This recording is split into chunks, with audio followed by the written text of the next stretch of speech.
जिस स्थान पर बैठकर, जिस जगह पर बैठकर, जिस भूमि पर बैठकर हम भगवान की भक्ति करते हैं, भजन करते हैं, स्मरण करते हैं, कीर्तन करते हैं, मंत्र जाप करते हैं, नाम जाप करते हैं, उसी से हमारी मुक्ति का, हमारे मोक्ष का मार्ग निश्चित हो जाता है।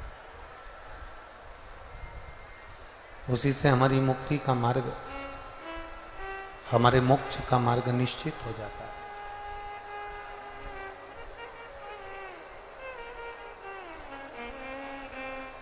अब एक विचार करिएगा, एक भोला कैलाश पर विराजमान है और एक भोला हमारे विश्वास में विराजमान है।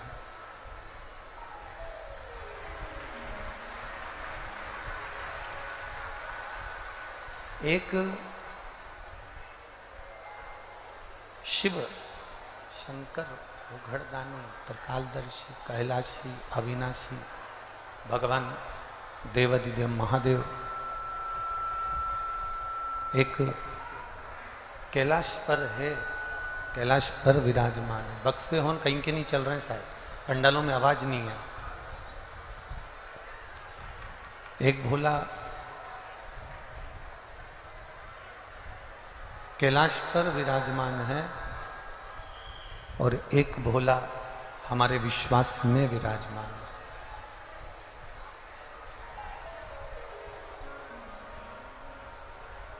कल भी कथा में कहा था, आज भी कथा में कह रहे हैं कि हमारा भरोसा, हमारी दृढ़ता, हमारा विश्वास हमारी पूंजी है। और जब तक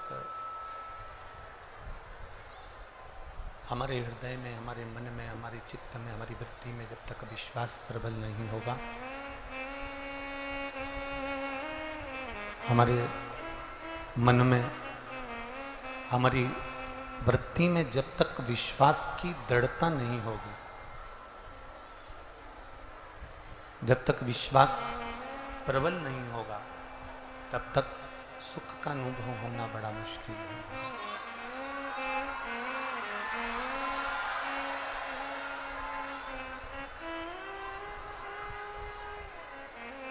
एक विश्वास, एक भरोसा, एक दृढ़ता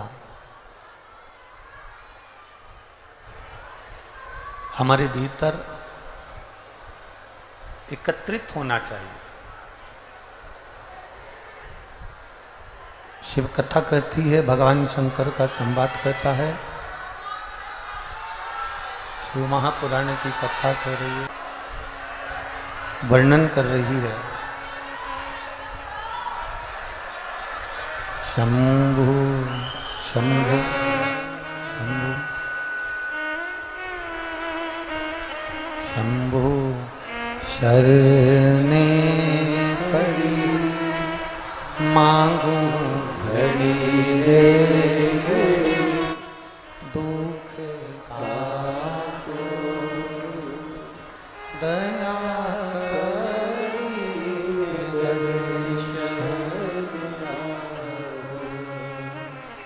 शंभु शरणे पड़ी मांगो दुख पाओ, दया दर्शन। शिव कथा कर रही है। एक भोला कैलाश पर है, एक भोला हमारे विश्वास पर है, हमारे भरोसे पर है, हमारी दृढ़ता पर है।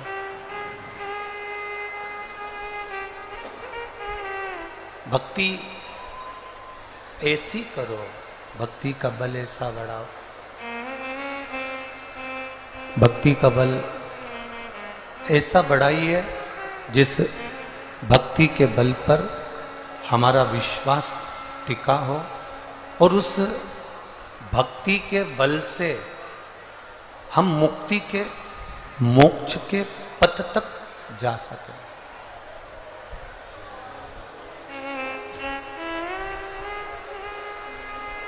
हम मुक्ति के पथ तक पहुंच सके, ऐसे भक्ति का बल हमारे जीवन में बढ़ाया जाए।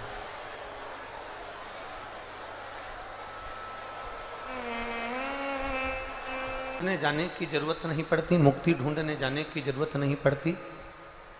भक्ति जहां पर है, जहां तुम भगवान शिव के गुणगान में बैठे हुए हो, जहां तुम भगवान के भजन में बैठे हुए हो, जहां तुम भगवत स्मरण में बैठे हुए हो, वहां मुक्ति का पथ ढूंढने जाने की जरूरत नहीं पड़ेगी। आप अपने कर्म को करते रहोगे, अपने कर्म के पथ पर आगे बढ़ते रहोगे और मुक्ति का मार्ग अपने आप सुलभ होता चले जाएगा और आप उस मुक्ति के मार्ग पर चलकर मोक्ष तक पहुंच सकते हो। तेरी कृपा बिना न हिले एक भी लेते हैं श्वास, तेरी कृपा से बखान क्या करूं राखों के ढेर का, चपटी बबूत में खजाना कुबेर का। हे गंगधार मुक्तिधार ओमकार तू, भोले ओमकार तू, आयो शरण तेरा शंभु तार। शिव कथा कर रहे हैं, भगवान शंकर का संवाद कर रहा है, शिव महापुराण की कथा वर्णन कर रही है। जैसे हमारे हाथ में आज चोट लगी, अगर चोट आज लगी है, चोट अभी लगी है, तो आप अभी उसमें कुछ ना कुछ मल्लम लगा लेंगे, कुछ ना कुछ लगा लेंगे, पट्टी बांध लेंगे, या तो स्प्रेशन नहीं है बिल्कुल भी। आज ही अगर चोट लगी है तो आज ही आप उसमें पट्टी बांध लेंगे, आज ही उसमें कुछ मल्लम लगा लेंगे, तो वो चोट थोड़ा सा आराम दे जाएगी।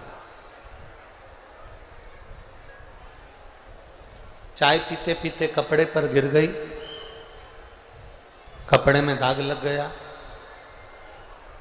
उस चाय के दाग को अगर 2 दिन बाद धोगे तो उसमें दाग रह जाएगा।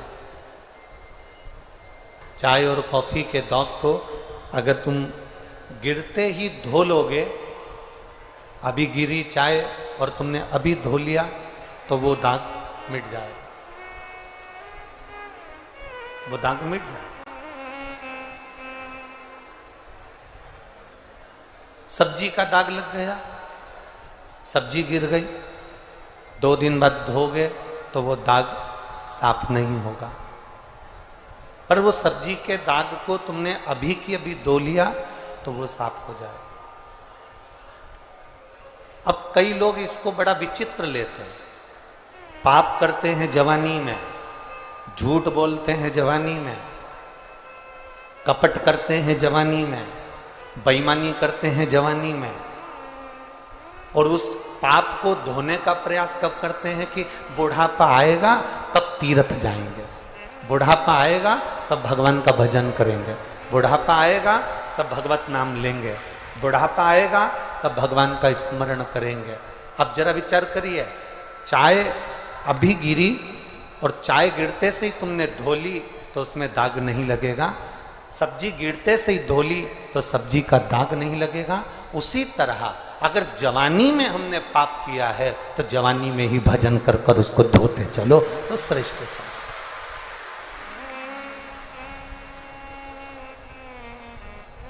अब हम इंतजार कर रहे हैं, बचपन में पढ़ाई करो, विद्या का अध्ययन करो, हम मना नहीं करेंगे, खूब अच्छे से करो। जवानी में खूब कमाओ, एंजॉय करो, हम मना नहीं करेंगे कि तुम कमाओ मत ही और एंजॉय मत करो, खूब कमाओ, खूब एंजॉय करो। अधेड़ी में बच्चों का विवाह शादी करना है, खूब अच्छे से करो। पर निवेदन केवल इतना सा है, जब चाय गिरी है तभी धो, जब सब्जी गिरी है तभी धो, कॉफी गिर गई कपड़े को तभी धो, दाग नहीं रहेगा। बुढ़ापे का इंतजार मत करना कि बुढ़ापा आएगा तब हम भजन करेंगे। पहले के लोगों को तो मालूम था कि 100 साल जिएंगे। हमने अच्छा देसी घी खाया है, हमने खूब अच्छे से अपनी जिंदगी को निकाला है, तो हम 100 साल जिएंगे, ये पहले के लोगों को मालूम था। पर आज के व्यक्ति को ये नहीं मालूम कि कब उसकी जिंदगी का आखिरी दिन होगा और कब उसको जाना पड़ जाएगा, उसको मालूम नहीं।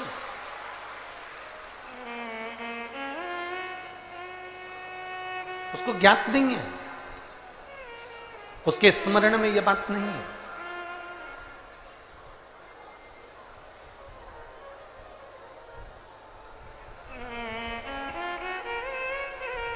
एक बात पूछे छिंदवाड़ा वालों, उत्तर देना जरा।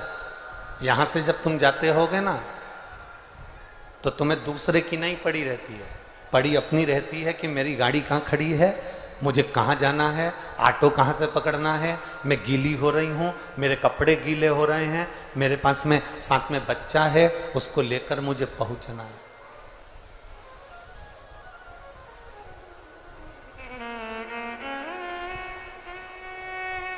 भटक रहे हैं हम।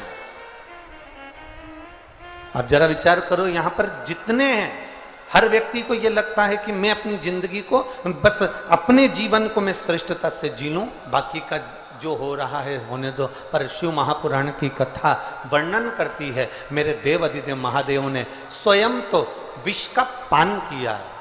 मेरे देव अधिदेव महादेव ने स्वयं विष को पी गए हैं और दुनिया के जन कल्याण के लिए मेरे महादेव ने अमृत का कटोरा प्रदान कर दिया कि इस अमृत को तुम लोग पी लो, मैं विष पीकर भी अपने जीवन को सुख से जी सकता।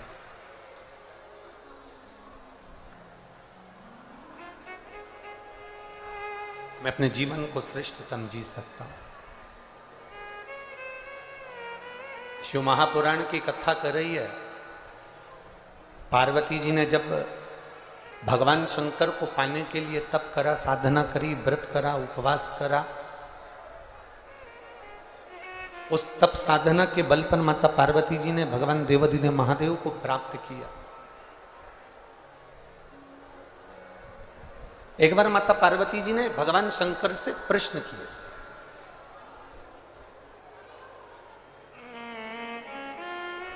और वो प्रश्न केवल माता पार्वती के लिए नहीं है, जितने यहाँ पर कथा सुनने के लिए बैठे हैं, जितने पंडाल के बाहर खड़े हैं, दोनों ओर जितने जितने भक्त लोग खड़े हुए हैं, और जो जो जहाँ जहाँ दुकानों में बैठे हुए हैं, और जितने आस्था चैनल पर लोग कथा श्रवण कर रहे हैं, वो प्रश्न आपके लिए और हमारे लिए।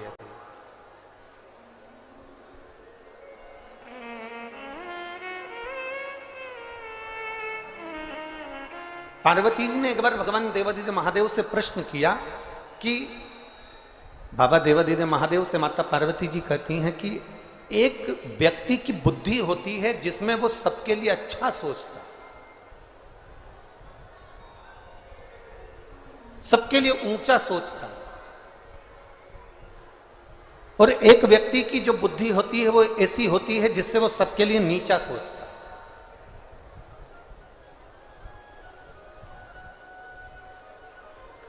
और मान लो माता पार्वती जी शंकर भगवान से कह रही हैं, मान लो अगर ऐसा व्यक्ति हमारे सम्मुख में आ जाए जो हमेशा नीचा ही सोच रहा हो, तो उसके लिए करना क्या चाहिए? और ये प्रश्न केवल एक के लिए नहीं, माता पार्वती जी का ये प्रश्न संपूर्ण विश्व के कल्याण के लिए है। दो तरह के लोग हमारे को मिलते हैं, दो तरह के लोग हमारे परिवार में रहते हैं, दो तरह के लोग हमारे घर में रहते हैं, दो तरह के लोग पूरे संसार में रहते हैं, दो तरह के लोग हमें हमारे जीवन में प्रतिक्रियाओं में प्रतिदिन मिलना होता है। एक वो जो बहुत ऊंचे विचार रखता है, एक वो जो तरक्की का विचार रखता है, एक वो जो सारे जनमानस के कल्याण का विचार रखता है, और एक वो जो केवल अपने लिए अच्छा सोचना और बाकी के लिए नीचा सोचना, गलत सोचने का विचार रखता है।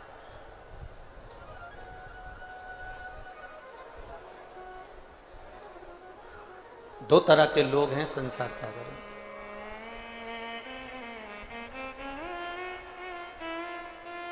एक अच्छा सोचने वाला, एक बेकार सोचने वाला। क्या करना चाहिए? देवादिदेव महादेव ने कहा, पार्वती, जब नीचा सोचने वाला व्यक्ति अगर आपके सम्मुख में आ जाए तो उस समय पर मुख को बंद कर कर भगवत स्मरण में डूब जाना चाहिए। और बहुत सुंदर प्रसंग हमारी जिंदगी में आता है। नीचा सोचने वाला, गलत सोचने वाला, गलत विचार करने वाला, प्रत्येक व्यक्ति को नीचा दिखाने वाला, प्रत्येक व्यक्ति के लिए नीचा संबोधन करने वाला, प्रत्येक व्यक्ति के लिए अपशब्द कहने वाला, प्रत्येक व्यक्ति के लिए नीचा दिखाने वाला ही संसार सागर में नीचा हो जाता है। संपूर्ण विश्व में वो नीचा हो जाता, अपने आप नीचा हो, अपने आप में से किसी ने मरीजों को देखा है हॉस्पिटल में जाकर जिनका ऑपरेशन होता है? अरे बोलो जम के जरा, किन किन ने देखा? जरा हाथ उठाओ तो जरा। जिनका ऑपरेशन होता है, ऑपरेशन थिएटर में उनको लेकर जाते हैं। जो तो डॉक्टर होता है ना, वो मुंह पर एक कपड़ा बांध लेता है, मुंह पर एक मास्क लगा लेता है। बोलो देखा है कि नहीं देखा? अरे जम के तो बोलो, देखा है ना सबने? मरीज को ऑपरेशन के लिए डॉक्टर लेकर गया और अपने मुंह पर मास्क लगा लिया, अपने मुंह पर कपड़ा लगा लिया। तो शिव महापुराण भी यही कहती है, मरीज को देखकर डॉक्टर मुंह पर कपड़ा लगा लेता है, तो जो दूसरे को नीचा दिखाने में लगा रहता है, उसको देखकर तुम भी मुंह पर कपड़ा लगाकर अपनी भक्ति में डूब जाओ।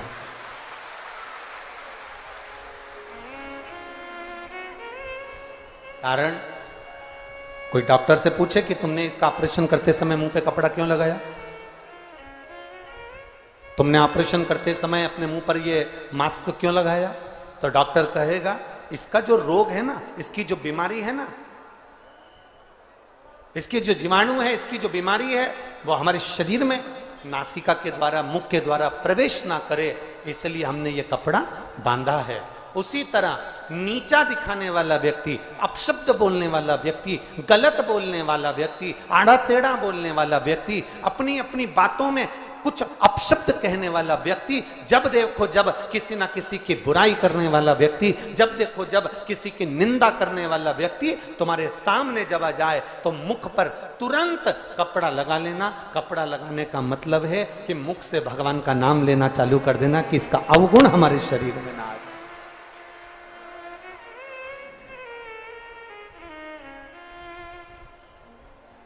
इसका अवगुण हमारे अंदर प्रवेश ना कर। मृत्युलोक, संसार सागर, और उस संसार सागर में भगवान का भजन, स्मरण। हम क्यों व्यर्थ में अपना जीवन नाश करें?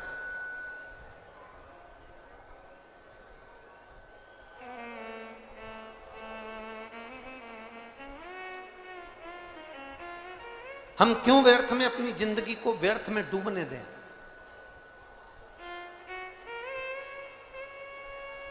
एक बच्चे से मां कहती है कि कॉपी भरो, नकल करो, इसमें कुछ लिखो, देख देख कर लिख, तेरी लिखने की आदत हो।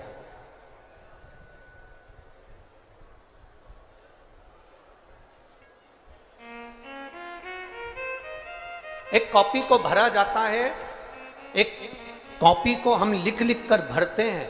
कॉपी तो भरा जाती है, पर कॉपी को भरने में हमारा लिखने वाला जो पेन है वो पूरा खाली हो जाता है। बोलो सही है कि गलत है? अच्छा जम के तो बोलो जरा, सही है। कॉपी का पेच तो भरा गया, कॉपी तो भरा गई, पर भरने में वो पेन जिससे तुम लिख रहे थे वो पेन पूरा की पूरा खाली हो गया। कॉपी भरने में पेन खाली हो जाता है और घर की अलमारी, घर की तिजोरी और घर को भरने में ये शरीर भी पूरा खाली हो जाता है।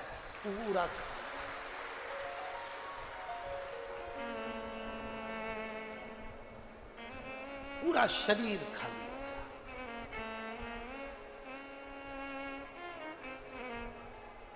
पत्नी कह रही है, सुनो थोड़ा दुकान पे से जल्दी आ जाना।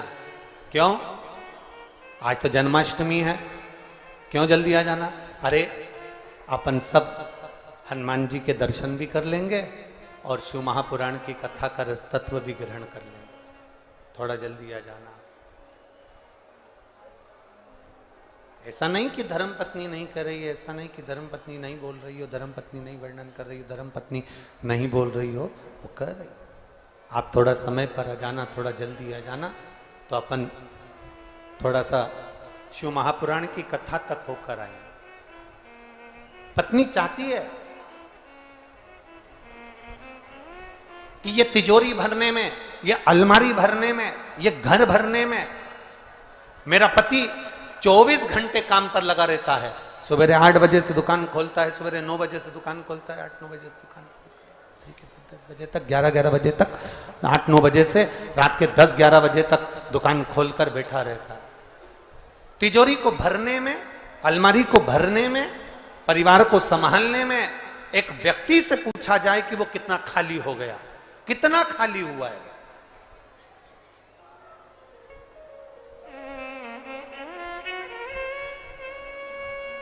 कितनी जिंदगी उसकी ऐसी ही निकल गई केवल अपने परिवार के भरण पोषण में।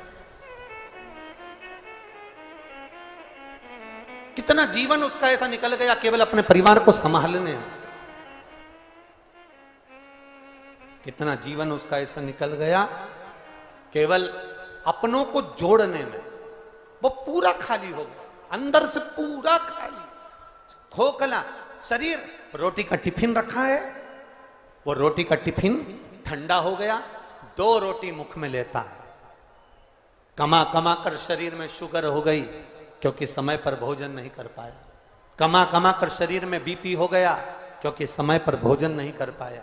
इतना इतना कॉपी को भरने में लगा रहा, इतना जोड़ने में लगा रहा कि उसका शरीर बेकार से बेकार हो गया। शरीर की मूलता क्या?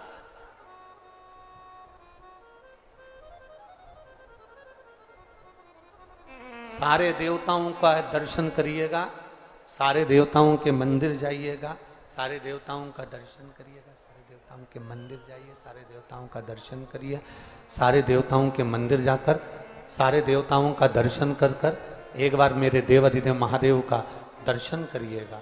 सारे देवताओं के दर्शन में और महादेव के दर्शन में एक अंतर सबसे प्रबल मिलेगा। सारे देवताओं के मंदिर में सारे देवता ऊंचे ऊंचे स्थान पर बैठे मिल सकते हैं, पर मेरा महादेव का शिवलिंग जब भी मिलेगा तो जमीन पर ही मिलेगा, पृथ्वी पर ही मिलेगा। माता पार्वती जी भी बैठी हैं तो ऊंचे स्थान पर बैठी हैं, गणेश जी बैठे हैं तो ऊंचे स्थान पर बैठे हैं, षडानंद कार्तिकेय बैठे हैं तो ऊंचे स्थान पर बैठे हैं, भगवान विष्णु बैठे हैं तो ऊंचे स्थान पर बैठे हैं, मेरे राघव जी, मेरे राम जी बैठे हैं तो ऊंचे स्थान पर बैठे हैं, दत्त भगवान बैठे हैं ऊंचे स्थान पर बैठे हैं, सारे ग्रह बैठे हैं ऊंचे स्थान पर बैठे हैं, पर केवल एक मेरा देवाधिदेव महादेव, मेरा शंकर, मेरा शिव, मेरा ओघड़दानी, मेरा शिवलिंग, मेरा शंकर एक ऐसा है जो पृथ्वी पर, जमीन पर आराम से बैठा है। क्यों? मेरे देवाधिदेव महादेव ने संसार के लोगों को प्रेरणा दी कि ये भूमि पर मैं बैठा हुआ हूं, इसका कारण केवल एक है। ब्रह्मा ब्रह्म लोक में रहते हैं, भगवान विष्णु बैकुंठ लोक में रहते हैं, शिव कहते हैं कि मैं मृत्यु लोक में रहता हूं। और सुनो, जो मृत्यु लोक में रह रहा है अगर तुम्हारी बहू जो तुम्हारे पास में रह रही है, तुम्हारे ऊपर तकलीफ आई, तुम्हारे ऊपर दुख आया, तुम्हारे ऊपर कष्ट आया, तुमने अपनी एक बहू जो कि नागपुर में रह रही थी, एक बहू जो पूना में रह रही थी, एक बहू जो इंदौर में रह रही थी, तुमने फोन लगाकर उस बहू को अपनी तकलीफ बताई कि मेरी छाती में दर्द हो रहा है, मेरे घुटने में दर्द हो रहा है, तो वो जो बाहर बहू रह रही है वो कहेगी मम्मी डॉक्टर को दिखाने चले जाओ, और जो पास में बहू रह रही है वो तुरंत दौड़ कर आएगी और मल्लम लगा कर जाएगी। कितना भी लड़ाई हो गई हो, कितना भी विवाद हो गया हो, पर तुम्हारे ऊपर अगर तकलीफ आएगी तो जो पास में बहू रह रही है, भले बोलचाल नहीं हो, फिर भी वो आकर खड़ी हो जाती है। उसी तरह ब्रह्मा ब्रह्मलोक में, भगवान वैकुंठ लोक में, और मेरा शिव मृत्यु लोक में है। तुम जब बुलाओगे मेरा शंकर उसी समय पर दौड़कर तुम्हारे पास में आकर खड़ा हो जाता है, क्योंकि वो मृत्यु लोक का निवासी है, पृथ्वी का निवासी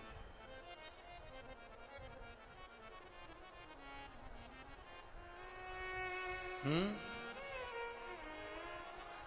आवाज नहीं जा रही है बाबू, पीछे आवाजों का बड़ा प्रॉब्लम आ रहा है सभी में।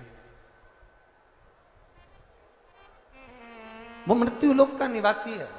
आवाज चालू होती है, प्रेशर खोलते हो, फिर तुम माइक से धीरे धीरे कम कर देते हो। जनता को थोड़ा सा जब खोल के रखते हो तो खुला रहने दो। मृत्यु लोक का निवासी है मेरा देवाधिदेव महादेव। और जब मृत्यु लोक का निवासी मेरा देवाधिदेव महादेव है, तो वो संपूर्ण विश्व के कल्याण के लिए बैठा है, संपूर्ण विश्व के कल्याण। शंभु शरणे पड़े मांगू घड़ी रे घड़ी, दुख काटो दया करी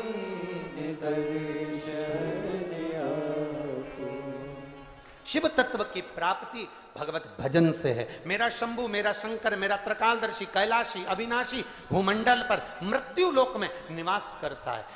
वैकुंठ के देवता भी, ब्रह्मलोक के देवता भी इस पृथ्वी पर आने के लिए तरसते हैं।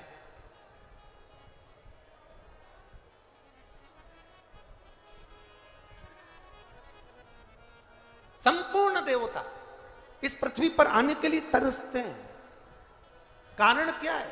पृथ्वी पर आने के बाद में अगर मुख से एक बार भी भगवान शंकर का नाम निकल जाए, पृथ्वी पर आने के बाद हमारे हाथ से एक लोटा जल अगर महादेव को चढ़ जाए, तो शिव कथा कहती है दूसरी बार जन्म नहीं होता, वो स्वयं जीव भगवान के धाम पहुंच जाता है।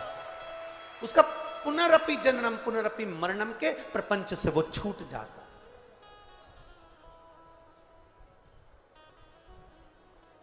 अरे बीमा कंपनी बीमा कब तक करती है? जब तुम बहुत बड़ी बीमारी में घिर गए, बहुत सारे रोग तुम्हारे शरीर में हो गए, बहुत सारी तकलीफ तुम्हारे को हो गई, तब बीमा कंपनी तुम्हारा बीमा करेगी। अरे बोलो तो रे जम के, क्योंकि बीमा वाले को भी मालूम है ये कभी भी निपटने वाला, सो तो कौन बीमा करेगा तुम्हारा? बीमा कंपनी, कोई बड़ी बीमारी आ गई, कोई शरीर में रोग आ गया, कोई तकलीफ आ गई, तुम बार बार डॉक्टर को दिखाने जा रहे हो, तो कोई बीमा कंपनी तुम्हारा बीमा करेगी? अरे बोलो जम के जरा, करेगी? नहीं। बीमा हमेशा मेकअप की उम्र में होता है, चेकअप की उम्र में बीमा नहीं होता।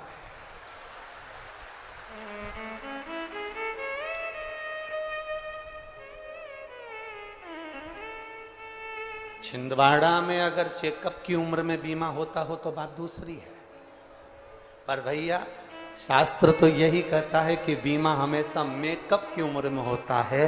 तुम जब तक अच्छे दिख रहे हो तो बीमा कंपनी वाले भी तुम्हारे आते रहेंगे। भाभी जी, जीजी, एक बीमा करवा लो ना, काका जी बीमा करवा लो ना, अभी तो शरीर अच्छा है, अभी तो बढ़िया हो, अभी तो अच्छे दिख रहे हो, तुम्हारा काम काज भी अच्छा चल रहा है, 2-4 बीमे करवा लो, बच्चों के बीमे करवा लो, सब अच्छा है। जब तक तुम्हारी मेकअप की उम्र है, जब तक तुम अच्छे दिख रहे हो, जब तक तुम्हारी मेकअप की उम्र चल रही है, तब तक बीमा कंपनी वाले बीमा देते हैं। जब तुम्हारी चेकअप की उम्र आ जाए और हाथ पैर में बोतल लगी हो, पलंग पर पड़े हो, डॉक्टर बार बार तुम्हें चेकअप कर रहा हो, तब किसी बीमा वाला जो तुम्हें रोज फोन लगाता था उसको बुलाकर कहना, भैया हमारे दादाजी का बीमा कर दे, दादाजी मरने वाले हैं। तो बीमा कंपनी वाले भी फोन नहीं उठाएंगे और कह देंगे, भैया अब तो वो बीमा करेगा ऊपर जाके, अब ये बीमा नहीं।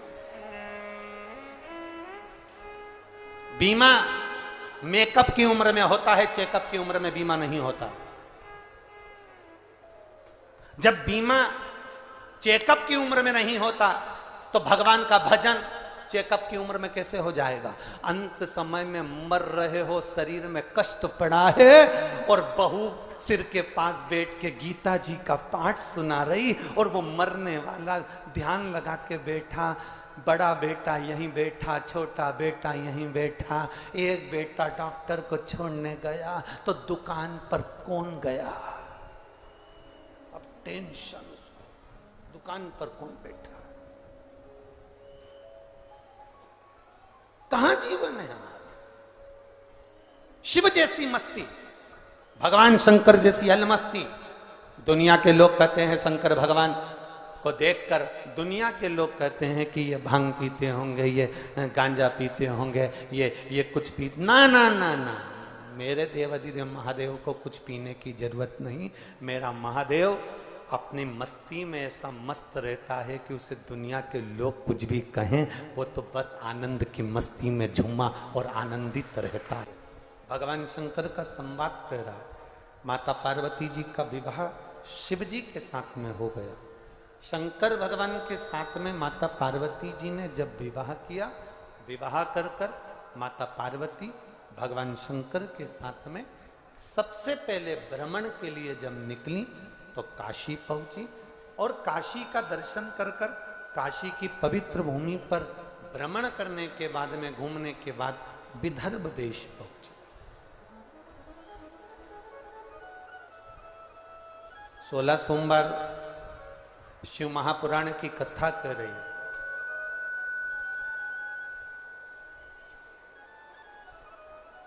सुगंधा अपनी मां रेणुका के पास जाकर कहती हैं कि मैंने 16 सोमवार व्रत की महत्वता को जाना है।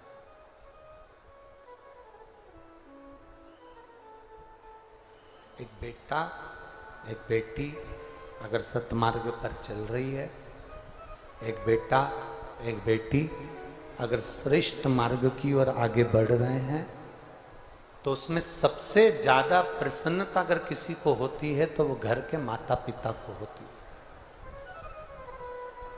अगर सबसे ज्यादा प्रसन्नता अगर किसी को होगी तो वो घर के माता पिता को।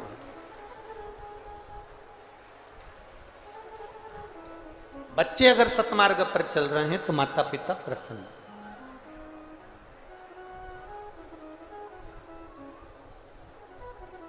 जैसे बैंक के बैलेंस को देखकर तुम्हें खुशी होती है, अगर तुम्हारे घर के बेटा बेटी सही राह पर चले तो बैंक बैलेंस से बड़ा बैलेंस होता है। फिर निवेदन करेंगे, पानी की कमी होती है तो फसल बिगड़ जाती है, और अगर संस्कारों की कमी होती है तो नस्ल बिगड़ जाती है। इसलिए संस्कार होना मूल है, बहुत।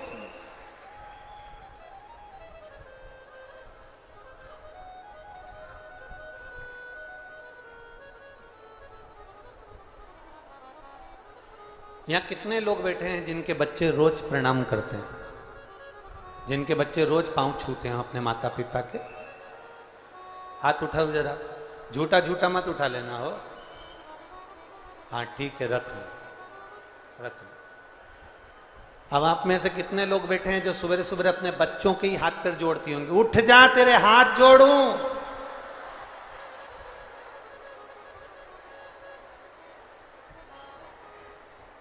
स्कूल जाना है, उठ जा।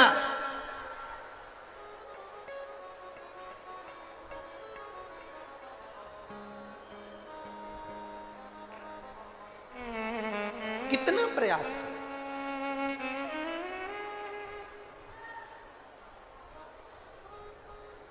जो आज अपने माता पिता के कहने पर नहीं चलते, जो आज अपने घर के बुजुर्गों के कहने पर नहीं चलते, वो शादी के बाद बनियान और लोवर पे दूध की थैली लेते हुए मिलते।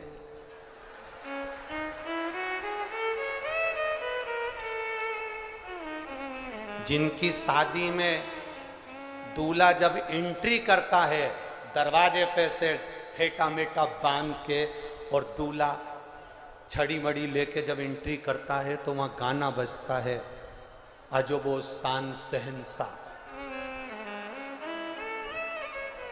कितना जब दूल्हा आता है तो गाना बजता है, वो बहुत नगाड़े से बजता है जब एंट्री होती है।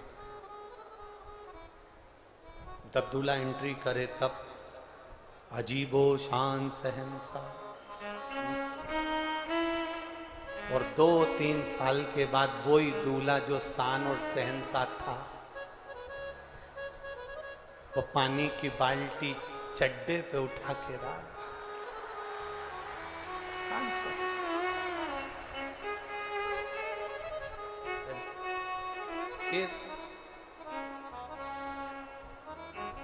कितना दुख होता होगा माता पिता को, जरा विचार करना। बेटा आवाज लगाता है, मम्मी पानी ला के दो, माँ पानी ला कर दे।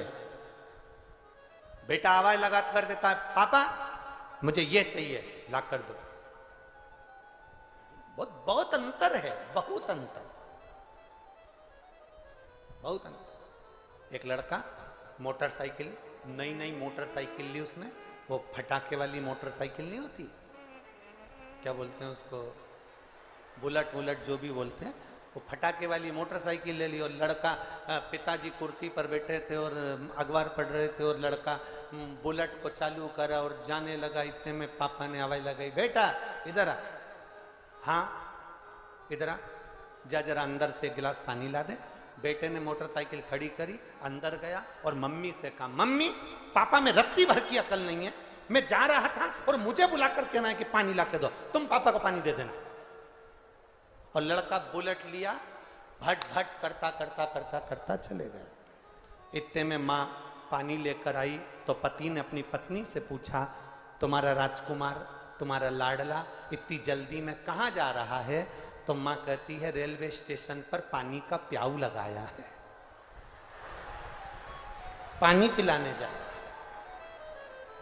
बाप ने अखबार को अपने माथे से ठोका और ठोक कर मन में सोचा, बाप को एक गिलास पानी नहीं पिला रहा और रेलवे स्टेशन पर प्याऊ लगाने गया। रेलवे स्टेशन पर प्याऊ लगाने, जरा विचार करिएगा। मां अपने बच्चों को सुबह जगाती है, मां अपने बच्चों को संस्कार देती है, पिता अपने बच्चों को संस्कार देता है। इसलिए देता है, ये मत सोचना कि इसमें माता पिता का कुछ हित होगा, माता पिता के लिए कुछ अच्छा होगा। माता पिता अपने बच्चों को संस्कार इसलिए देते हैं जिससे तेरी आने वाली जो जिंदगी है, तेरा विवाह हो जाए, शादी हो जाए, तो आज जैसे मैं अपने बेटे को राजकुमार की तरह देख रही हूं, तेरी शादी के बाद तुझे इस तरह से ही राजकुमार की तरह देखूं। बस इतनी सी तमन्ना एक माता पिता की होती, एक अभिलाषा एक माता पिता की होती।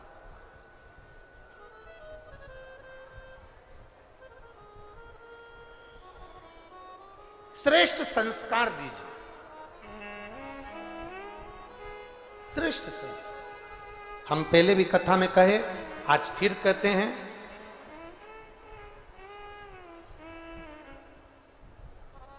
जिस बच्चे के हाथ में एक लोटा जल, जो बच्चा, जिस घर के बच्चे आज के समय में एक लोटा जल जिनके बच्चे महादेव को चढ़ा रहे हैं, उसके घर के बुजुर्गों को कभी वृद्धाश्रम की सीढ़ी चढ़ने की जरूरत नहीं पड़ेगी। ये लिख,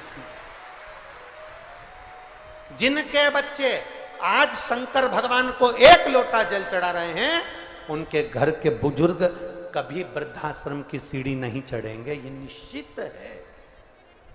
क्योंकि माता ने, पिता ने उनको संस्कार दे दिए, घर के बुजुर्गों ने उनको संस्कार दे दिए, घर के बड़ों ने उनको संस्कार दे दिए, घर के बुजुर्गों ने उनको संस्कार प्रदान कर दिए, संस्कार दिए। ये संस्कार हमारी जिंदगी की एक सार्थकता। अरे मत बुरे कर्म कर बंदे वरना पछताएगा, भगवान की आंखों से तू बच नहीं पाएगा, वो बच नहीं पाएगा। जरा विचार करिएगा, हमारे संस्कार हमारे जीवन को एक आनंदता प्रदान कर देते, एक आनंदता।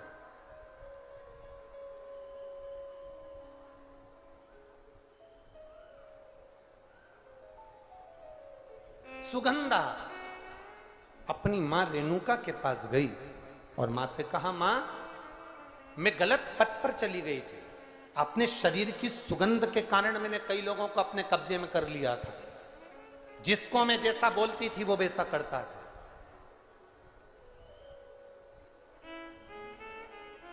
जिसको मैं जैसा बोलती थी वो वैसा करता था। एक पत्र आया है पर हम उसमें नाम नहीं लेंगे, है? एक पत्र है पर उसमें हम जब तुम बहुत हताश होकर गिर जाओ तब अपनी माता से, अपने पिता से, अपने गुरु से एक बार दिल से कहना जरूर।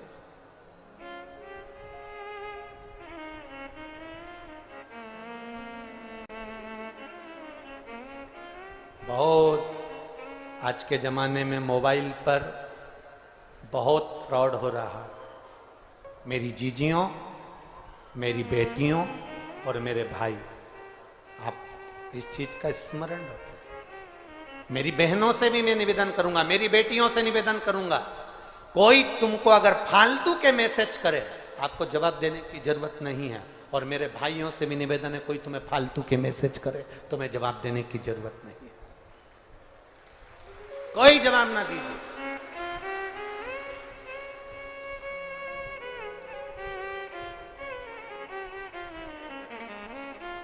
कई लोग, कई ऐसे संसार में लोग हैं, हमारे नाम से भी फ्रॉड कर लेते हैं। हम सीहोर वाले गुरुजी को पहचानते हैं, उनसे हमारी पहचान है, उनके साथ हमारा फोटो है, हम तुमको मिला देंगे, तुम हमको इतना पैसा डलवा दो, हम सीहोर का रुद्राक्ष तुमको दे देंगे, तुम हमको इतना पैसा डलवा दो। हम फिर निवेदन करना चाहेंगे, सीहोर का रुद्राक्ष सीहोर की धरा से, कंकर शंकर की भूमि से लाइन से लगकर मिल जाता है, और वहां से उस रुद्राक्ष को तुम लेकर आओगे तो तुम्हारी झोली भर जाएगी।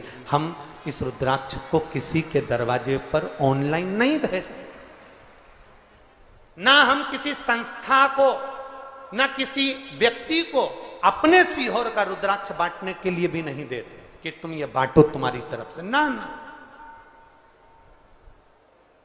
आप जाओ, कंकर शंकर की धरा पर पहुंचकर प्रणाम करो, नमन करो, वहां से लो, और वहां से जब तुम लेकर आओगे तो केवल रुद्राक्ष नहीं, मेरा कुबेरेश्वर महादेव कुबेर भंडारी तुम्हारे घर में प्रवेश करेगा। केवल वो रुद्राक्ष नहीं। भ्रम में मत पड़ो। आज की दुनिया में लोग भ्रम, यहां सुगंधा से सीखो। सुगंधा ने अपनी मां रेणुका से कह दिया, मां मेरे भीतर ये दोष था, मेरी शरीर की सुगंध से मैं पुरुषों को अपना बना लेती थी, मैं कई युवान लड़कों को अपना बना लेती थी, मैं कईयों को अपने काबू में कर लेती थी, अपनी मुट्ठी में कर लेती थी। जैसा मैं कहती थी वो युवान मेरे लिए करता था, मैं किसी को कह दूं कि ऐसा करो वो वैसा कर लेता था। मैंने कई लोगों से कहा तुम पानी में डूब जाओ, वो डूब गए। मेरे शरीर की सुगंध और मेरी सुंदरता के पीछे ना जाने कितने मर गए मां, ना जाने कितने मर गए, पर मां मेरे शरीर की सुगंध ऋषियों पर नहीं पड़ी, मेरे शरीर की सुगंध संतों पर नहीं पड़ी, और वो ऋषियों के कारण मेरे शरीर की सुगंध बंद हो गई। तो मैंने ऋषियों से पूछा कि मेरे शरीर की सुगंध गई, मेरी गलती हो गई थी जो मैंने दुनिया के लोगों को अपना बनाने का प्रयास करा। अब मुझे भोलेनाथ को अपना बनाना है, उसके लिए क्या करूं? तो ऋषियों ने कहा कि जैसे 16 श्रृंगार करती है और पुरुषों को अपना बना लेती है, उसी तरह 16 सोमवार का व्रत कर कर देवाधिदेव महादेव को तू अपना बना। मां, मैंने ऋषियों से 16 सोमवार व्रत का नियम पूछा। सावन का पहला सोमवार या बैसाख का पहला सोमवार या मार्गशीर्ष का पहला सोमवार, उस दिन से मुझे ये व्रत प्रारंभ करना है मां। पर मुझे बस इतना सा मां, मेरे भीतर का संशय है कि इस व्रत का निर्माण, इस व्रत की प्रबलता, इस व्रत की प्रधानता किससे मालूम पड़ेगी? तब मां स्वयं रेणुका मां, जो शंकर की उपासना में लगी रहती थी, शिव के मंदिर के चौखट पर जो इत्र मलती थी, शंकर जी के मंदिर में जो केवल इत्र का प्रयोग करती थी, एक इत्र थोड़ा सा सुगंध लेकर जाती थी और वो सुगंध शंकर जी के द्वार पर लगा देती थी, शंकर जी के शिवलिंग पर लगा देती थी। वो रेणुका ने कहा, अगर व्रत ऋषियों ने बताया है तो उस व्रत का नियम भी तुझे देव अधिदेव महादेव। देखो, कोई दूसरा व्रत होता है तो उसको बताने के लिए कोई ब्राह्मण बताए, संत बताए, साधु बताए, सन्यासी बताए, तपस्वी बताए। शंकर जी के जितने व्रत होते हैं उस व्रत को संसार का कोई व्यक्ति नहीं बताता। शंकर भगवान के व्रत को स्वयं महादेव आकर व्यासपीठ से बोलकर जाते हैं या भगवान देवाधिदेव महादेव प्रेरणा देकर जाते हैं। दूसरे देवता के व्रत कोई भी बता सकता है, पर महादेव का व्रत तो केवल महादेव ही बताता है। कथा सुनिए ना, शिव पुराण की कथा। आप लोग 2-4 साल से सुन रहे हो कि नहीं सुन रहे हो? बोलो, जम के बोलो जरा, सुन रहे हो ना? तो कथा का नियम क्या है? जब चंचुला देवी कथा करवाने चली तो चंचुला जजमान नहीं बनी। जजमान नहीं बनी तो यजमान कौन बना? बोलो, जम के बोलो जरा, कौन बने थे?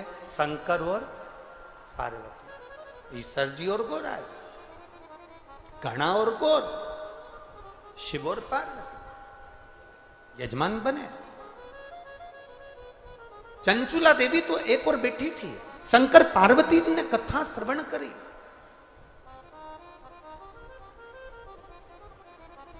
16 दिन पार्वती जी को श्रृंगार करने में लगे थे, 16 दिन शंकर भगवान को श्रृंगार करने में लगे थे, 16 कला चंद्रदेव प्रदान कर रहे थे। इसलिए हमारे सनातन धर्म के अंतर्गत 16 दिन जो माता पार्वती जी ने जो श्रृंगार करा वो 16 श्रृंगार हुए। शिव जी ने जो 16 दिन श्रृंगार किया वो 16 संस्कार हुए। और चंद्र ने जो 16 कला प्रदान करी वो चंद्र की 16 कला का सुख संसार मनुष्य को प्राप्त हुआ। तो यहाँ शंकर पार्वती शिव पुराण के यजमान है। शिव पार्वती इस शिव महापुराण के यजमान बने।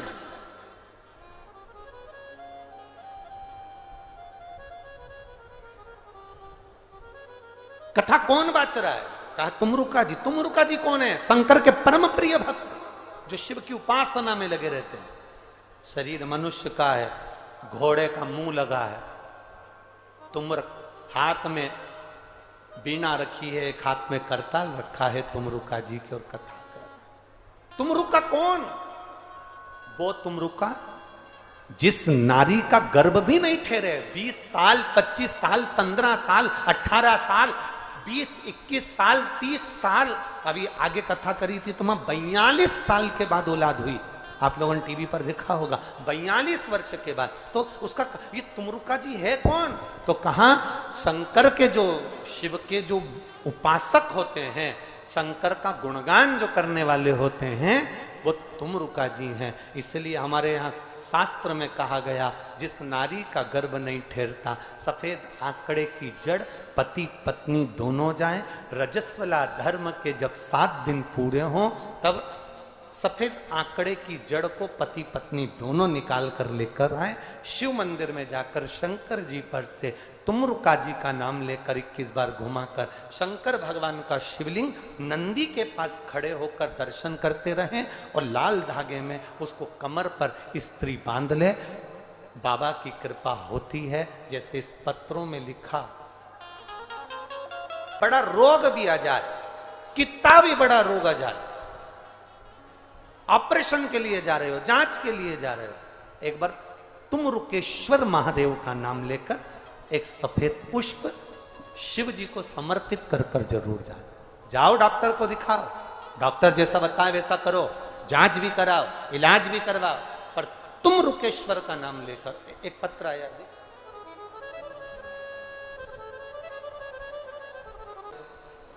तुमरुकेश्वर महादेव, एक सफेद फूल आप दिखाओ डॉक्टर को, डॉक्टर का इलाज जरूर करवाना चाहिए, डॉक्टर भी शिव का रूप होते हैं, जरूर जाओ, पर तुमरुकेश्वर महादेव का एक पुष्प शंकर को समर्पित कर कर फिर जाए,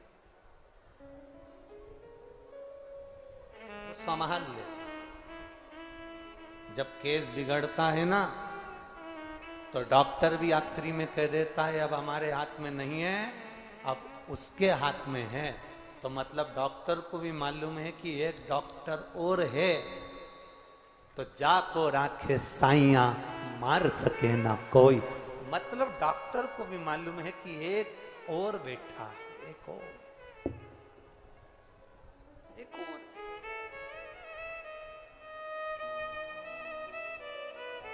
वो देख रहा, अब क्यों ना उसका गुणगान करें, क्यों ना।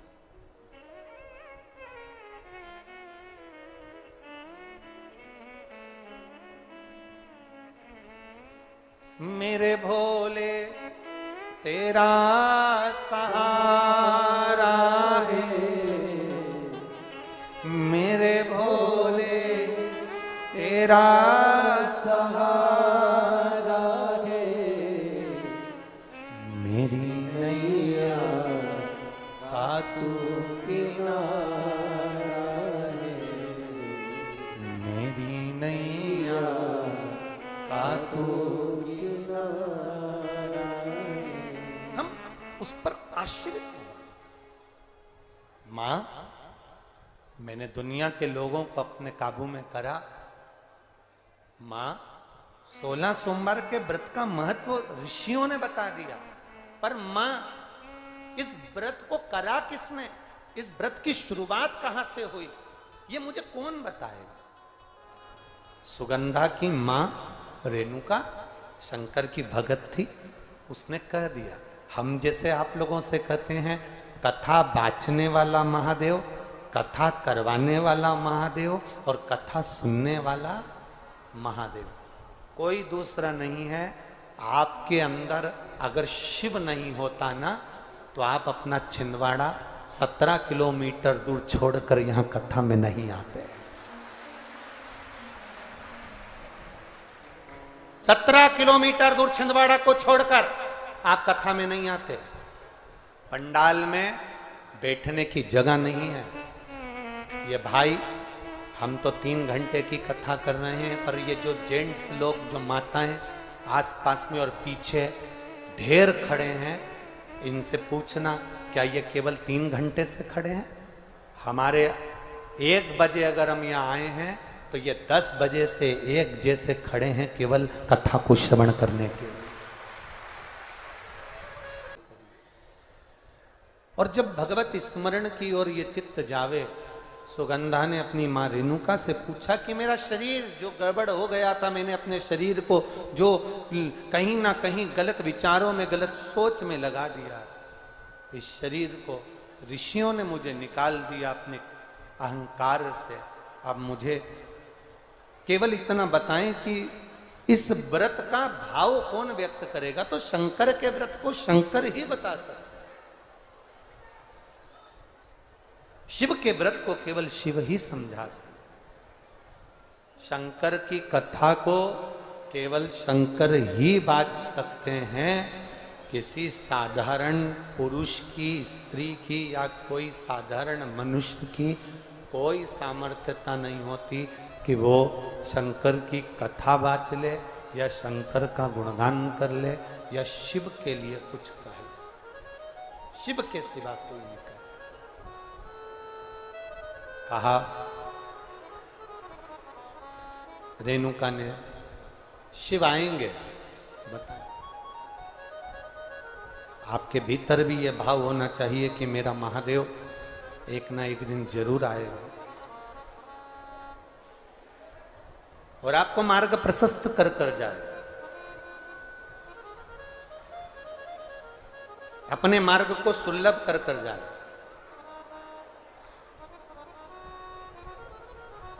ये मानव का यदि शरीर मिला है, इस शरीर के माध्यम से हम जो कार्य करें वो जनमानस के कल्याण के, संपूर्ण विश्व के कल्याण के करने का प्रयास। सुगंधा ने कहा अब मुझे मार्ग कौन प्रशस्त करेगा? रेणुका ने कहा माँ का वात्सल्य देखिए, माँ की करुणा देखिए। एक माँ अपनी बेटी को ज्ञान दे रही है, तू चिंता मत कर। अगर मार्ग ऋषियों ने बताया है, संतों ने अगर मार्ग बताया है, तो उस मार्ग को समझाने के लिए भी अगर आएंगे तो देव अधिदेव महादेव आए, कोई दूसरा नहीं आने वाला, शिव ही शंकर आए। और आया समय, आज रेणुका अपनी बेटी सुगंधा के साथ में जा रही थी।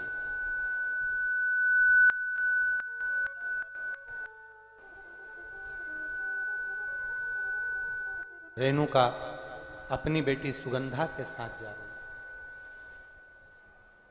बहुत सारे प्रश्न, बहुत सारे संशय हमारे भीतर जब उपज जाते हैं, बहुत सारे संशय हमारे भीतर जब प्रकट हो जाते हैं, तो हम उन संशयों में घिर से जाते हैं और उस संशय से निकलने के लिए हम प्रयास करते हैं कि कोई सद्गुरु हमारे जीवन में मिले, कोई सद्गुरु हमारे जीवन में आए, कोई सद्गुरु हमारे जीवन में मिले जो हमारे इन संशयों को मिटाए, इन संशयों को समाप्त करो। मेरे देव अधिदेव महादेव आज रेणुका के विश्वास के लिए अवंतिकापुरी में, उज्जैनी में कालाधिपति की उस पावन धरा पर मेरे बाबा देव अधिदेव महादेव आज एक बुजुर्ग का रूप रखकर, वेद पुराण शास्त्र अपने बाजू में लेकर, छोटी सी एक लठिया को एक डंडे से हाथ को टेकते टेकते सुगंधा और रेणुका के सम्मुख में मेरे बाबा आज एक पीपल के वृक्ष के नीचे बैठकर दोनों को ज्ञान उपदेश देने लगे। शिव जी पीपल के वृक्ष के नीचे बैठे तो पिपलेश्वर महादेव बनकर विराजमान हो गए। पिपलेश्वर महादेव आज भी अवंतिकापुरी में, उज्जैनी में पिपलेश्वर महादेव विराजमान है। जहां पर सुगंधा को, जहां पर रेणुका को भगवान शंकर ने ज्ञान उपदेश दिया, बुजुर्ग बनकर। भगवान कभी भगवान बनकर नहीं आते। तुम्हारा कल्याण करना है और भगवान बंसी लेकर आ जाए, धनुष बाण लेकर आ जाए, सुदर्शन चक्र लेकर आ जाए और तुम्हारे सामने आकर खड़े हो जाए, तो तुम ही नहीं पहचानोगे। तुम अंदर जाओगी और 10 रुपए लाके उनको दे दोगे, क्योंकि तुम क्या समझोगे कोई रामलीला वाला आ गया। तुम उनको पैसे दे दोगी, आटा दे दोगी, चावल दे दोगी। ना ना ना, भगवान कभी अपने असली स्वरूप में नहीं जाते। भगवान अगर जाते हैं, भगवान को कोई काम करना होता है, तो तुम्हारे रिश्तेदार, तुम्हारे नातेदार, तुम्हारे परिवार वाले, तुम्हारे मोहल्ले वाले, तुम्हारे कॉलोनी वाले, तुम्हारे क्षेत्र के कोई व्यक्ति का रूप रखकर परमात्मा आकर अपना कार्य कर कर चले जाते हैं। वो अपने स्वरूप में नहीं है, अपने स्वरूप में कभी नहीं। और हमें लगता है हमारे काका जी के लड़के ने काम कर दिया, हमें लगता है हमारी बुआ के लड़के ने काम कर दिया, हमें लगता है हमारे मौसा जी ने काम कर दिया। मौसा जी नहीं करें, मौसा जी के रूप में मौसा जी तो आए थे, पर मौसा जी के रूप में कोई आया है, कार्य कर कर चला, काम कर कर चला। और अंत समय प्रभु आना पड़ेगा, वचन दिया तो निभाना पड़ेगा। आए ना आए प्रभु कुटुंब कबीला, अंत समय प्रभु आना पड़ेगा, और वचन दिया तो निभाना पड़ेगा। आएगा, किसी ना किसी रूप में आएगा और हमारा कार्य कर कर जाएगा, और किसी ना किसी रूप में आकर हमें सफलता प्रदान कर कर जाए। शिव जी बैठे, मालूम नहीं है, रेणुका ने कह दिया बाबा जी मेरी बेटी संशय में पड़ी है, इसके मन के संशय को निकाल दीजिए। शंकर भगवान ने कहा सुनो सुगंधा, जिस 16 सोमवार के व्रत का विधान तुम्हें ऋषियों ने बताया है, जैसे चंद्रदेव की 16 कला होती है और चंद्र अपनी 16 कला से 16 कला प्रदान करता है, उसमें धन, वैभव, संपदा, सत्ता सब कुछ होता। उन 16 कला में सब कुछ विराजमान होता। अमृत, मनदा, मनदा, पुष्प, शांति, पुष्टि, तुष्टि, कांति, ज्योत्सना, श्री, प्रीति, अंगदा, पूर्णा, शशानी, पूर्णामृत, चंद्रिका, धृति, ये सब जैसे चंद्र की 16 कला हैं और 16 कला चंद्र प्रदान कर रहा है। इसमें धन भी है, वैभव भी है, संपदा भी है, सत्ता भी है, सब कुछ इस चंद्र की 16 कला में है। देव अधिदेव महादेव पिपलेश्वर महादेव कह रहे हैं सुनो सुगंधा, जैसे चंद्र की 16 कला में सब कुछ है, ऐसा ही 16 सोमवार के व्रत में सब कुछ है। सब प्राप्त हो जाए, सब कुछ मिल जाए। सुगंधा, माता पार्वती जी का मंगल विवाह हुआ। शिव जी के साथ विवाह कर कर मां पार्वती, माता अंबा, जगत जननी काशी को भ्रमण कर कर विदर्भ पहुंच गए। विदर्भ के अमरावती नगर में पहुंचकर बड़ा सुंदर जहां का स्वरूप था, ऐसे सुंदर नगर में एक भगवान, एक सेठ जी के द्वारा निर्मित एक शिव जी का मंदिर था। उस मंदिर में एक पुजारी जी, एक ब्राह्मण देवता पूजा का कार्य करते थे। शंकर पार्वती भ्रमण करते करते उस अमरावती में पहुंच गए। विदर्भ नगरी में, विदर्भ नगर में पहुंच गए। ये तो कहीं ना कहीं हमारे पुण्य की प्रबलता होती है तो हम कथा तक पहुंचते हैं। जैसे कथा यहाँ चल रही है 5 तारीख से 9 तारीख तक, 1 बजे से 4 बजे तक। ऐसे ही 15 तारीख से 21 तारीख तक पुणे में, पूना महाराष्ट्र में, सांगवी में, जैसे यहाँ 16 सोमवार व्रत शिव पुराण चल रही है, वहां अष्टविनायक शिव पुराण की कथा 2 बजे से 5 बजे तक 15 सितंबर से 21 सितंबर तक श्रवण करें पूना महाराष्ट्र में। फिर 16 श्राद्ध में कथा का क्रम छत्तीसगढ़ में रहेगा। ऐसे क्रम करते करते दिसंबर के महीने में विदर्भ की ही अमरावती में शिव महापुराण की कथा भी रहेगी। अमरावती के अंदर विदर्भ में एक माता रोज एक पत्र लिखकर भेजती है कि आपसे निवेदन है कि हमारे नागपुर में कथा करो, कुछ भी करो नागपुर में कथा करो। रोज एक नाश्ते की प्लेट, नाश्ता कभी नहीं भेजती हो, वो तो नाश्ते की प्लेट पे पत्र लिखकर भेजती हो रोज। कहाँ बैठी है, क्या नाम है, वंदना राजकुमार गौरे, कहाँ बैठी है? अच्छा इधर हो तुम, लिखा है आपने, हम जब तक नहीं सुनोगे नागपुर में कथा, जब तक नहीं होगी हम भी पंडाल नहीं छोड़ेंगे। तो देखो ये पंडाल तो 5 दिन बाद खाली करना ही पड़ता है, पर बाबा ने आपकी सुनी, एक कथा नागपुर को भी मिली है, शिव कृपा हो गई। बाबा की एक करुणा है, बैठी बैठी विराट, और केवल कथा, कथा के सिवा कुछ नहीं। सुनो, अपनी जिंदगी में उतारो, अपने जीवन को सार्थक करो। हाँ, क्या सुना, कितना ग्रहण करा, कितना प्राप्त करा, आप लोगों ने कितना अपनी जिंदगी में उतारा। कल हमने कथा में कहा था, वो एक किसान 1 किलो माखन देकर आता है तो 1 किलो शक्कर लेकर आता है। जैसा देता था वैसा लेता था, जैसा लेता था वैसा देता था।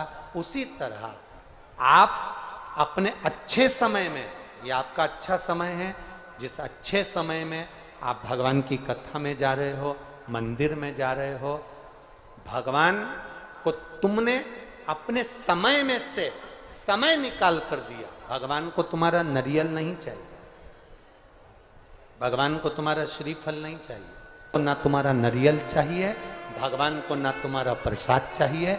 भगवान को तो तुम अपने समय में से 2 मिनट निकालकर शिव के मंदिर जाना चालू कर दो, तुम्हारा समय दो, तो भगवान भी अपना समय तुमको देना प्रारंभ करेगा। आप भगवान को अपना समय दे रहे हो, कथा में आए हो, समय दिया, मंदिर गए हो, समय दिया। आप अच्छे समय में से समय निकालकर परमात्मा को देते हो, तो तुम्हारी दुख की घड़ी जब आती है, हॉस्पिटल में जब पड़े रहते हो, तब दुनिया के लोग पैसा दे देंगे, इलाज करा देंगे, दवाई दे देंगे, पर कोई समय नहीं दे पाएगा। तुमने महादेव को समय दिया तो महादेव भी डॉक्टर से तुम्हारा समय बढ़वा देगा कि और जिएगा, और जिएगा, और जिएगा, समय दिया। शिव जी ने कहा, एक अमरावती में, विदर्भ नगर के अंदर, विदर्भ नगर क्षेत्र में अमरावती एक क्षेत्र है, उस अमरावती में एक सेठ जी के द्वारा बनाया हुआ शिव जी का एक मंदिर है। उस मंदिर में, उस मंदिर के अंदर एक ब्राह्मण पूजन का कार्य करता है, और वहीं शंकर भगवान पार्वती को भ्रमण कराते कराते, विदर्भ नगर में भ्रमण कराते कराते लेकर गए हैं। और विदर्भ नगर में भ्रमण करते करते जब माता पार्वती जी थक गईं, तो उस मंदिर के अंदर शिवालय के पास में शंकर पार्वती बैठ गए, शिव पार्वती वहां बैठे, और शिव पार्वती वहां पर विराजमान हुए, शंकर पार्वती वहां बैठे। शिव जी कह रहे हैं, जैसे एक भक्त की ललकता होती है भगवान को पाने के लिए, ऐसे भगवान की ललकता होती है भक्त को पाने के लिए। एक दिन पूरा निकल गया शंकर पार्वती को वहां बैठे हुए, 2 दिन निकल गया शिव पार्वती को वहां बैठे हुए। विदर्भ की भूमि शिव जी को अति प्रिय लग रही है, तो शंकर भगवान वहां पर विराज जा नहीं जा।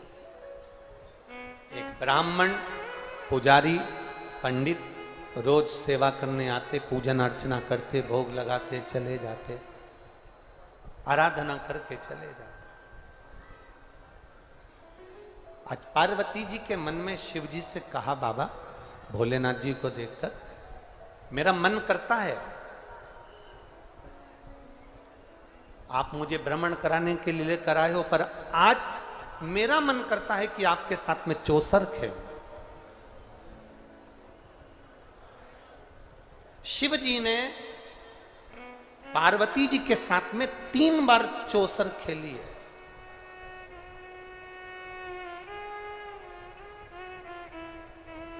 छिंदवाड़ा वालों, छिंदवाड़ा के भक्तों, मेरी जीजियों और मेरे जीजाओं, मेरे भाई, मेरी बहनों, एक बात का स्मरण करिएगा, शिव जी ने 3 बार चौसर खेली है, 3 बार।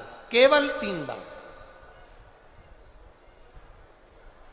और तीनों बार चौसर खेलने में कुछ ना कुछ संसार के हित का कल्याण किया।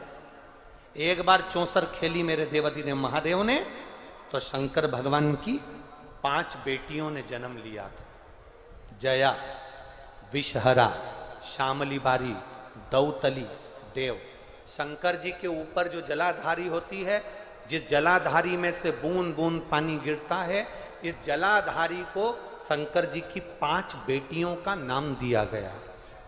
ये वो 5 बेटियां हैं जिसका स्मरण जो नींद की गोली खाकर सोता हो, एक बार प्रैक्टिकल कर कर जरूर देखना।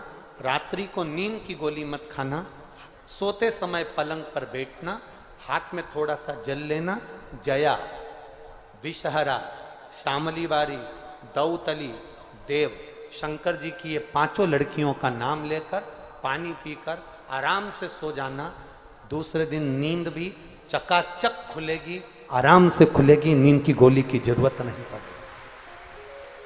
प्रैक्टिकल जरूर करना, बिना प्रैक्टिकल के काम नहीं चलता। एक महाराज जी प्रवचन में कह रहे थे, मदिरा, शराब, गंदा नाली का पानी है, मत पियो। लोग गटर में गिरते हैं, नाली में पड़े रहते हैं, गंदे पानी में पड़े रहते हैं, गंदा पानी मत पियो। महाराज जी प्रवचन में कह रहे थे, महाराज का पहचान वाला बैठा था, उठ के खड़ा हो गया। खड़े होकर बोला, ओ महाराज, तो इतनी बड़ी बड़ी बातें कह रहा, तेरा सग्गा भाई पी के तो नाली में पड़ा, गटर में पड़ा, और तू कह रहा है कि गंदा पानी है, मत पियो। महाराज जी को क्रोध नहीं आया। उन्होंने कहा, देख भैया, मैं भी प्रवचन दे रहा हूं, मेरा भाई भी प्रवचन दे रहा है, मैं मुंह से समझा रहा हूं, मेरा भाई प्रैक्टिकल करके दिखा रहा है। समझना तुमको है कि तुम कैसे समझोगे, विचारना तुमको है कि तुम कैसे विचारोगे, ये आपके ऊपर निर्भर करता है। शिव जी ने 3 बार चौसर खेली है। उस 3 बार चौसर में जितनी जितनी चौसर शंकर भगवान ने 3 बार पार्वती जी के साथ खेली और जनमानस का कल्याण कर दिया। तीनों चौसर 3 चौसर खेली और तीनों में जनमानस का कल्याण। 16 सोमवार के व्रत का जो वर्णन आता है, उसमें भगवान देवाधिदेव महादेव पार्वती जी के सम्मुख में ये वर्णन कर रहे हैं। स्वयं रेणुका और सुगंधा सुन रही हैं, शिव चौसर खेलकर जनमानस का कल्याण करने जा रहे हैं। अब वो 3 बार चौसर कब खेली? उस चौसर खेलने का कारण क्या था? पार्वती जी कितनी बार 3 बार की चौसर में जीती और कितने बार शिव जी हारे, कितनी बार पार्वती हारी, उसका स्मरण बड़ा सुंदर है। उसको अपन कल की कथा में स्मरण करेंगे। आज